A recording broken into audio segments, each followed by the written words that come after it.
5월달은 한국교회가 항상 가정의 달로 지킵니다. 전통사회에서 지켜왔었던 확대 가족의 개념이 점차 핵가족으로 변모되면서 이제 대부분의 가정들은 핵가족화를 온전히 이루어 나갔습니다. 그래서인지 가정 내에 이 공동체의 의식, 또 각각의 가족으로서의 구성원들의 모든 책임감은 사실 과거에 비해서 현저하게 낮아진 것을 우리는 실감을 하고 있지요. 이러한 현상은 우리 사회 전반적인 개인주의가 점차 심화됨으로 인하여서 계속적으로 그렇게 되어서 가게 될 것입니다. 그러나 전통 개념의 확대 가정이든지 혹은 현대적인 핵가족이든지에 상관없이 가정이 주는 행복은요, 이 세상에 존재하는 그 어떤 것과도 비교될 수 없는 너무나 소중한 가치임을 우리는 압니다. 가정이 행복의 보금자리라고 하는 이것은 아무리 시대가 변하여도요, 결코 변하지 않는 우리 행복의 삶의 자리인 것을 우리는 알고 있습니다. 특히 가정의 해체, 붕괴가 자꾸만 늘어나고 있는 오늘날 우리 그리스도인들은 믿음 위에 굳게 서서 성경적인 가정을 이루어 나가기 위하여 더욱더 하나님을 믿고 의지하며 나아가야 되겠으며, 우리의 가정의 모습이 더불어 살아가는 이웃들에게는 선한 영향력을 드러내는 삶으로 가치 있게 나아갈 수 있어야 되겠습니다. 5월을 시작이 되었는데 우리가 지금까지 잘 지내왔지만 다시 한번 내 가정은 정말 하나님이 기뻐하시는 성경적인 가정인가를 돌아보면서 온전한 성경적인 가정으로 회복될 수 있는 계기가 되시기를 간절히 바랍니다. 8년 전만 해도요, 우리 교회에는 어린아이가 한 명도 없었습니다. 주일학교 2명밖에 없었고요. 그러다가 갑자기 젊은 가정들이 스프링필드로 이주하여 우리 교회에 등록하게 되면서부터 우리 교회 학교는 거의 20여 명으로 확 늘어났습니다. 3세대가 골고루 섞여서 어울려지는 신앙 공동체를 이룬 것, 하나님 앞에 얼마나 감사한지 모릅니다. 주일날 아이들이 예배당에 와서 시끄럽게 떠들어대고 막 뛰어다니고 대화를 하면서 웃음 짓는 소리를 듣게 되면 하나님께서 우리 교회에 복을 주셨구나 하는 이 신앙 공동체의 즐거움을 더하여 주고 있음을 우리는 느끼고 있습니다. 오늘 어린이 주일이에요. 미국은 매일이 어린이날이기 때문에 어린이에 대한 중요성을 특별히 두지는 않지만 한국 교회는 이 어린이날을 사회적으로 또 교회와 더불어서 잘 정하여 지켜오고 있습니다. 성경에도요, 어린이에 대하여 언급한 내용이 있는데 오늘 본문의 내용이 그 가운데 하나인 것이지요. 오늘도 이 선포되는 말씀을 통하여서 하나님의 뜻을 깨닫고 또 그 말씀을 삶에 적용할 수 있는 복된 시간이 되시기를 바랍니다. 오늘 본문은 간단합니다.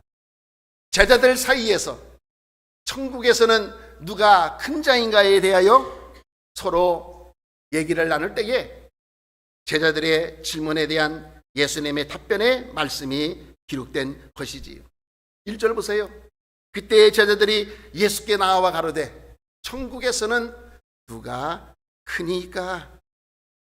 크다는 것은요, 우월하다는 뜻이고요, 더 높다는 뜻이고요, 더 낮다는 뜻입니다.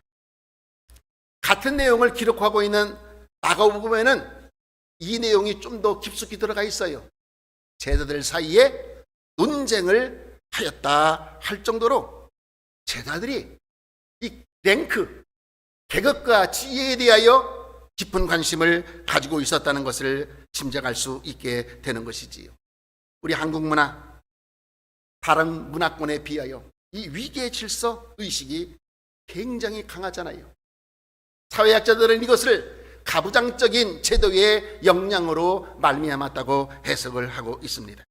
그런데 문화와 사회를 달리하는 이 유대 사회 속에서도 이러한 위계적인 사고방식이 있음을 우리는 볼 수가 있습니다. 여러분, 다른 사람 보지 마시고요, 나를 한번 가만히 보세요. 우리 욕망 많이 있잖아요.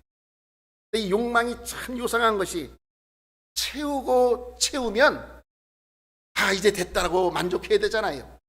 근데 그러질 않아요. 채우고 채워도 더 채워지려고 해요. 왜냐하면 아무리 채우고 채워도 만족함이 없는 자루와 같은 생각을 가지고 있기 때문입니다. 그 중에서도 인간이기에 명예에 대한 욕망이 강합니다. 출세에 대한 갈망이 누구나 가지고 있습니다. 이것을 볼 때에 우리들의 일반적인 생각들이나 제자들이 천국에서 높다고 얘기한 이 같은 대화의 주제는 천국에 대한 이해를 잘못하고 있었다는 것을 알 수가 있습니다. 유대인의 교훈집인 탈무드에는 이러한 질문이 있습니다. 이 세상에서 가장 위대한 사람은 누구인가?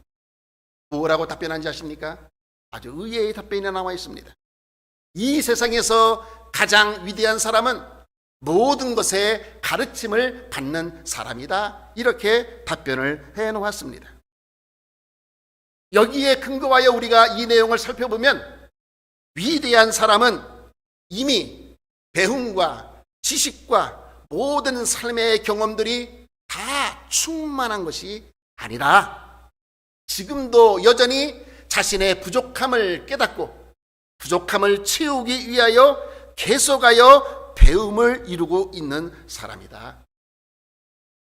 위대한 사람은 이미 완성된 경지에 도달한 것이 아니라는 것이에요. 여전히 지금도 지속적인 학습과 지식과 경험과 또 모든 인간적인 관계 속에서 자신들의 삶에 대한 측면을 계속하여 쌓아가고 있는 진행형인 것을 알 수가 있습니다. 오늘 제자들의 질문에 예수님은 갑자기 한 어린아이를 불러서 가운데 세우고 이렇게 말씀하셨습니다. 3절입니다. 진실로 너희에게 이르노니 너희가 돌이켜 어린아이들과 같이 되지 아니하면 결단코 천국에 들어가지 하리라. 예수님의 이 짧은 말씀 속에서 어린아이와 천국에 상관관계가 있다는 것을 우리는 알 수가 있습니다. 예수님은 어린의 아이들과 같이 되지 아니하면 결단코 힘주어서 천국에 들어가지 못한다고 하였습니다. 그러면 어린애가 시대라는 것은 무슨 뜻이란 말이지요? 성경에서요, 어린아이에 대하여 쓰여진 내용이 많지 않아요. 그리고 대부분이 부정적인 뜻으로 많이 사용이 되어 있습니다. 부정적이라는 것은 미숙하기 때문에 분별력이 없는 것, 연약하다는 것, 반드시 부모에게 의존해야 된다는 것을 의미해 줍니다. 왜냐하면 스스로 생존할 수 있는 능력을 갖추지 못하였기 때문이지요. 그런데 예수님은 어린아이와 같이 되지 아니하면 천국에 들어가지 못한다고 하여 어린아이와 같이 되는 것을 천국과 연관을 시키신 것입니다. 아예 결단코 들어가지 못한다고 강조를 하셨어요. 일반적으로 구원에 대한 우리들의 이해는 어떻습니까? 예수님을 나의 구세주로 고백하고 거듭난 사람이었기에 하나님이 주시는 은혜로 들어갈 수 있음을 우리가 깨닫습니다. 이러한 일반적인 구원론에 비추어서 오늘 이 말씀을 들여다보면 예수님이 주신 이 말씀은 가히 충격적이다 하지 않을 수가 없습니다. 왜냐하면 어린아이와 같이 되지 아니하면 천국에 들어가지 못한다고 말씀하셨기 때문입니다. 여기에서의 어린아이와 같은 면은 부정적인 면도 긍정적인 면도 아마 다 포함이 된 것으로 우리는 생각할 수가 있습니다. 그래서 우리는 이 말씀을 좀 더 깊이 살펴볼 필요성이 있습니다. 먼저 너희가 돌이키라는 말을 이해하는 것이 중요합니다. 돌이키라는 말은 돌아서다는 말입니다. 변하다는 말도 있고요, 바꾸다는 말도 있어요. 뒤집어, 지금의 상태로는 안 된다. 무엇이요? 천국에 들어가지 못한다. 돌아서고 변하고 바꾸는 것은 회개하는 의미를 가지고 있는 것입니다. 세상적인 이익과 방법과 수단으로 살아왔던 현재 자신들의 삶에서부터 돌이켜서 회개하여 예수님이 우리에게 요청하신 대로 자기를 부인하고 자기 십자가를 짊어지며 예수님을 따라가야만 하늘나라에 들어갈 수 있다고 하는 것입니다. 자기 중심적인 삶에서 벗어나 변화되어 예수님 중심으로 살아야만 된다는 의미가 이 안에 담겨져 있는 것입니다. 그러니 홀로 독립이 되어 성장하여 스스로 모든 것을 다 할 수 있다고 하여도 지금 이 상태로는 안 되니 돌이켜 어린아이와 같은 마음으로 바꾸어야 된다는 것을 예수님은 지적해 주신 것입니다. 그러면 좀 더 구체적으로 어린아이 같이 되라는 의미를 우리가 접근하기 위해서 어린아이가 갖는 특성을 우리가 조금 살펴보면 쉽게 다가갈 수 있게 될 것입니다. 첫째, 어린아이는 순수함으로 특정 지어집니다. 순수하다는 것, 우리가 많이 쓰는 용어이지만 어린아이가 순수하다는 것은 한마디로 때가 묻지 않았다는 것이지. 아이들은요, 보는 그대로, 느끼는 그대로, 생각이 나는 그대로를 표현합니다. 반면에 어른들은 직선적인 말 잘 하지 않아요. 왜냐하면 해가 되는 것을 알기 때문에 화법을 돌려서 본심을 드러내지 않고 은유적으로 표현할 때가 많이 있습니다. 그러나 아이들은 그저 직선적으로 정직하게 자기가 가진 모든 개념으로 그대로 표현을 하게 되는 것이지. 특별히 아이들이 순수하다는 것은요, 어른들처럼 계산적이지를 않습니다. 저거 하면은 내가 이익이 될까 손해가 될까. 아이들은 그런 거 따지지 않습니다. 보여지는 대로, 느끼는 대로 그대로 아이들은 생활합니다. 이것이 어린아이들이 갖는 순수성인 것이지요. 둘째로 어린아이는 의존성으로 특정 지어지지요. 어린아이들은요, 어른이 될 때까지 낳아주신 부모님 그리고 주위에 있는 어른들에게 의존해야만 합니다. 왜냐하면 스스로 생존할 수가 없기 때문이지. 모든 것을 독립적으로 처리할 능력이 전혀 없습니다.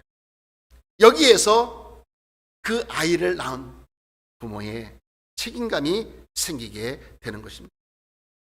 아이를 낳으면 부모는 그 아이가 성장할 때까지 삶의 모든 면에서 그 아이를 책임져야 합니다. 양육하는 것은 기본입니다. 돌보는 것도 마찬가지이고 부모로서 잘 가르쳐야 되는 것이지요. 이러한 준비가 되어 있지 않다면 엄밀하게 그런 사람은 부모가 되어서는 안 되는 것입니다. 지난주 한국 뉴스예요. 아동학대로 신생아를 죽음에 이르는 2가지 뉴스가 보도가 되었습니다. 자기 의사도 표현하지 못하는 아기를 학대한 거예요.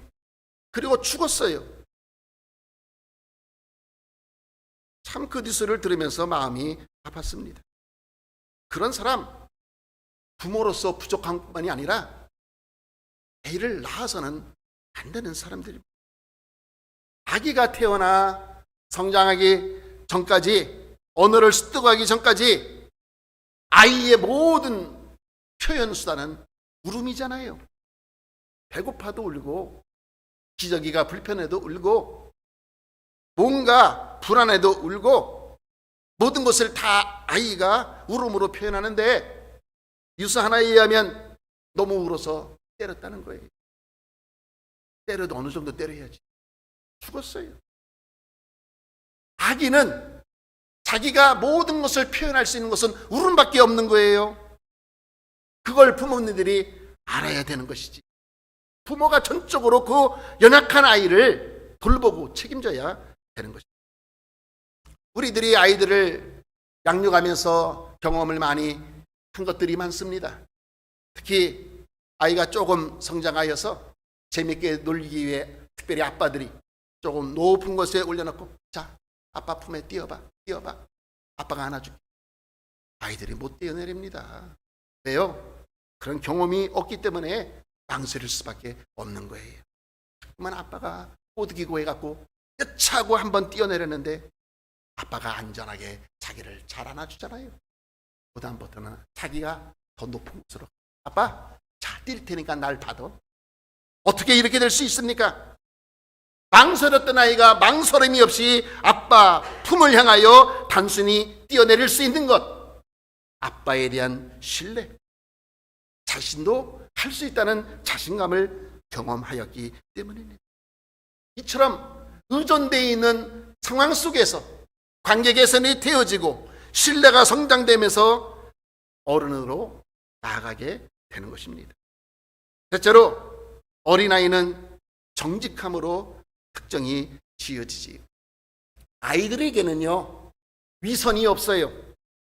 음식이 맛이 없으면 맛없어. 남의 집에 가서 밥 먹는데 엄마 이거 맛없어. 핀잔 늘어놓을 때가 있는데 아이들은 그래요. 맛있으면은 호들갑들 정도로 엄마 이거 정말 맛있어요 하고 있는 그대로를 얘기합니다. 아이에게는 체면도 없고요, 남에게 일부러 잘 보이려고 하지도 않습니다. 아픈 몸을 숨기지도 않고 그대로 엄마 여기가 아파요 다 얘기를 합니다.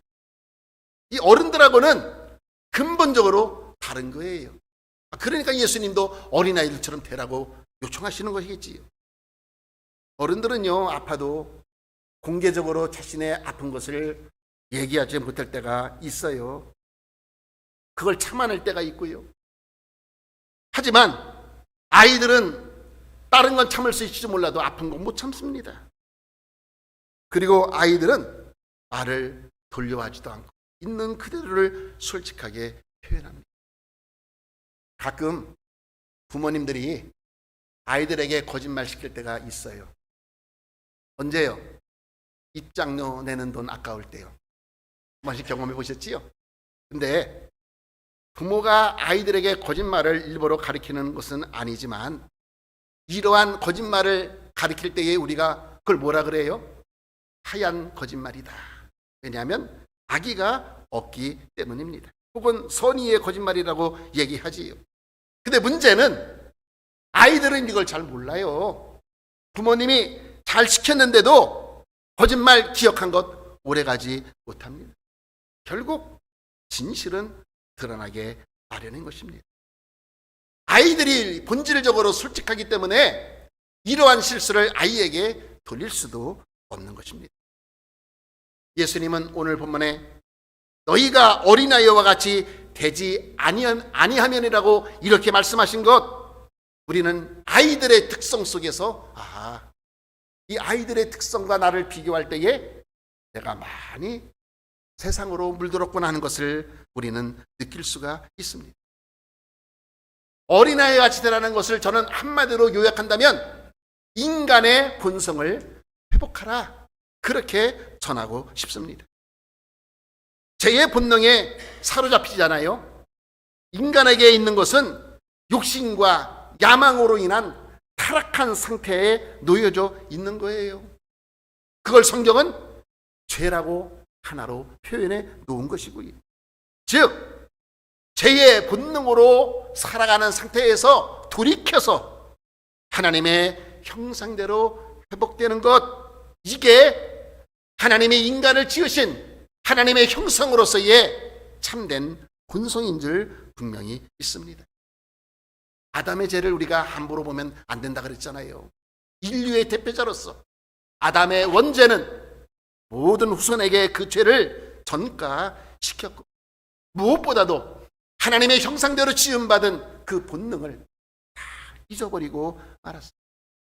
더 큰 것은 하나님과의 관계가 깨진 것.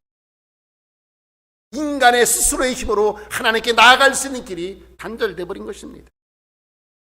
죄의 본능대로 살아가는 것이 여러분 무엇인지 아십니까? 제가 성경 전체를 봤을 때에 이 표현이 가장 정확한 표현이라 고른 것이 있어요. 로마서 7장 18절과 19절 말씀이, 내 속 곧 내 육신에 선한 것이 거하지 않은 줄을 아노니. 선한 것이 거하지 않는데 바울이 표현한 거예요.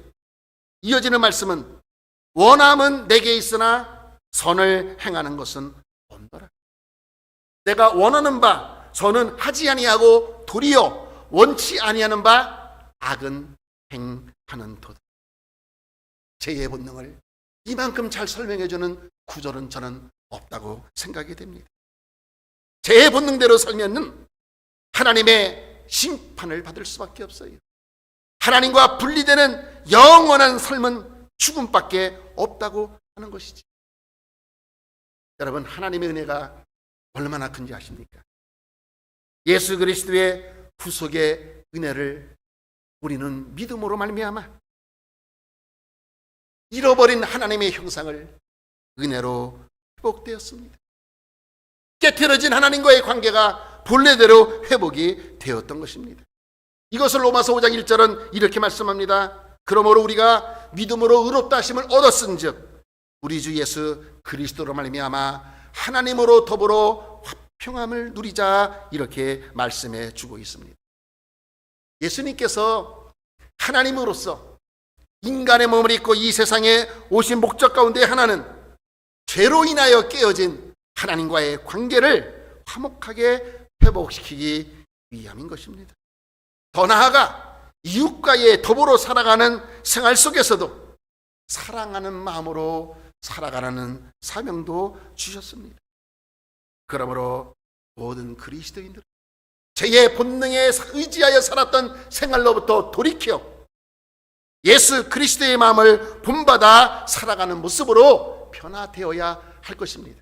반드시 변화가 되어야만 합니다. 왜냐하면 그래야 천국에 들어갈 수 있기 때문입니다. 결국 예수님은 돌이켜서 제자들에게 어린아이와 같이 되라고 하는 것은 지금 너희들이 천국에서 큰 자에 대한 그 대화의 주제가 잘못되었음을 지적해 주신 것입니다. 더 나아가 제자들 사이 속에서도 더 천국에서 높아지려고 하는 그 마음으로는 천국에 들어갈 수 없음을 분명하게 지적해 주셨습니다. 로마서 6장 12절과 13절 말씀에 보면은, 너희는 죄로 너희 죽을 몸에 왕노릇하지 못하게 하여 몸의 사역을 쫓지 말고, 또한 너희 지체를 불의의 병기로 죄에게 드리지 말고 오직 너희 자신을 죽은 자 가운데에서 다시 산 자같이 하나님께 드리며 너희의 지체를 의의 병기로 하나님께 드리라, 이렇게 권면의 말씀을 주시고 있습니다. 로마서 6장 22절에서 23절에는 너희가 죄에게서 해방되어 하나님께 종이 돼 거룩함에 이르는 열매를 얻었으니. 어떤 열매요? 거룩함에 이르는 열매를 얻었대요. 이 마지막은 영생이라. 할렐루야. 그래서 이어지는 말씀이 우리가 너무나 잘 아는 제사쓴 사망이요, 하나님의 은사는 그리스도 예수 우리 주 안에 있는 생명, 영생이라고 말씀해 주고 있습니다. 돌이켜 어린아이와 같이 되지 않으면 천국에 들어갈 수 없다는 예수님의 이 말씀처럼 우리는 죄에서 해방시켜 주신 예수 그리스도의 구속의 은혜로 하나님의 자녀가 된 것을 감사하며 거룩함에 이르는 영생에 이르게 되었다는 것으로 인하여 하나님과 믿음으로 동행하는 삶으로 늘 깨어 있어야 될 줄 믿습니다. 오늘 예수님이 지적하신 이 말씀을 우리의 신앙의 점검을 통하여 이 자리에 이르라고 확인해 주시란 말씀이 되는 줄 분명히 기억하시기를 바랍니다. 계속해야 되겠는데 벌써 시간이 많이 갔습니다. 이어지는 내용은 제가 오늘 성찬예식이 있기 때문에 다음 주에 이어서 어린아이와 천국의 상관관계를 계속 전하도록 하겠습니다. 사랑하는 주의 성도 여러분, 예수님은 너희가 결코 어린아이와 같이 되지 아니하면 천국에 들어갈 수 없다고 하시므로 어린아이가 가지고 있는 그 특성은 천국과 밀접하게 연결되어 있음을 우리는 알 수가 있습니다. 어린아이와 같이 되는 전제 조건은 돌이키는 것에서부터 출발합니다. 아까 말씀드린 것처럼 돌이킨다는 것은 회개와 같은 의미라고 말씀을 드렸습니다. 우리는 하나님 나라에 속한 시민으로서 잘못된 모든 삶의 방면에서부터 돌이켜 주님 앞으로 더욱더 가까이 나아가야 하겠습니다. 죄의 본능에 이끌려 살아갈 것이 아니라 우리를 이 죄의 본능에 이끌려 가던 삶에서부터 해방시켜 주신 예수 그리스도의 구속의 은혜를 힘입고 날마다 예수님과 동행하는 믿음의 길을 걸어갈 수 있어야 되겠습니다. 우리 모두 실제적인 천국을 갈 날이 언제인지 알지 못하지만 마음의 천국을 먼저 이루십시다. 그리고 그 믿음을 통해 삶의 현장에서 이끌렸던 모든 주님의 신앙의 관계를 멀어지게 했던 이 죄의 본능에서 벗어나 어린아이와 같은 깨끗한 마음으로 변화되어서 날마다 하나님의 영광을 위한 삶으로 나아가기 위하여 힘쓸 수 있어야 되겠습니다.